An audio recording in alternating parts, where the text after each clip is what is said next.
Christmas na talaga guys. Tignan nyo, ang lakas ng snow. So yan. Tignan nyo. Lakas na ng snow guys. Malapit na. Tapos, ayan, may delivery pala kami guys. Andun na yung aking handyman. Ngayon, ayan yung delivery natin ngayon. Yan, yung magagamitin niyang pang construction sa baba, sa basement. Ayan, para sa kanyang DIY project.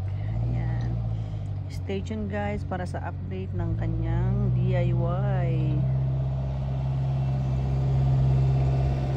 Ayun. May pa-forklift pa siya.